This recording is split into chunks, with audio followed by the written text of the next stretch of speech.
Alright, good day everyone sa lahat ng mga nanonood, sa mga mahihilig sa martial arts. Ang isi-share ko sa inyo ngayon ay ang basic progression sinawali. Okay, so isang paraan para mas mabilis kayong matuto ay magkaroon kayo ng target. Kagaya ako, may dami ako.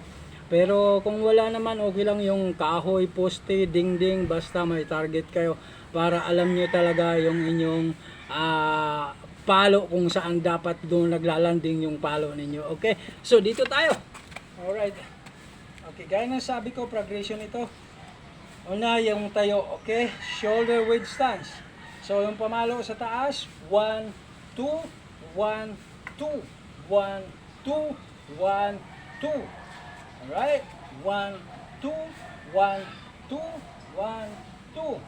Okay, balik ako dito. Okay, so ngayon, isasabay ninyo yung inyong paa, balakang at balikat at katawan. 1, 2, 1, 2, 1, 2, 1, 2. Para sa ganon, madidevelop ninyo yung tamang galaw, tamang pagpalo. Okay?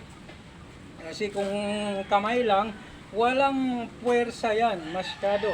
Sabihin na natin may puwersa pero konti lang. Isipin mo yung 100%, 10% lang yung mayroon ka dahil arm power lang yung gumagalaw. Okay? So, dito ako sa target ko. Ganun pa rin. Shoulder width stance. Dito ang pamalo. 1, 2, 1, 2, 1, 2.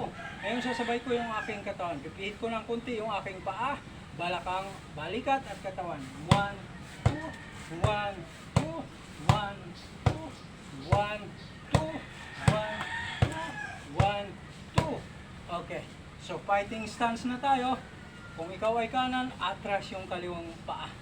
Kung ikaw naman ang kaliwa, syempre yung kanan naman ang atras. So mula dito, 1, 2, 1, 2, 1, 2, 1, 2. Alright, then, palit ng paa. Kung ano niya sa unahan, yun ang unang papalo. 1, 2, 1, 2, 1, 2, 1, 2, 1, 2. Alright, balik sa normal position. Ngayon magpapalitan tayo. Alright? So tingnan nyo. 1, 2. Sumasabay yung aking paa sa tuwing ako ay pumapalo. Ganun siya. Bam, bam, bam, bam. Okay lang yun kung mabagal muna. Okay? Dahil habang tumatagal, bibilis din ang bibilis yan. Alright? Ganun lang siya. Importante, tama muna yung inyong mga galawan. Alright? So habang tumatagal, unti-unti nang bumibilis yan. Isipin nyo na, may partner talaga kayo, may kadrill na kayo, at hanggang sa mas mabilis na talaga yan,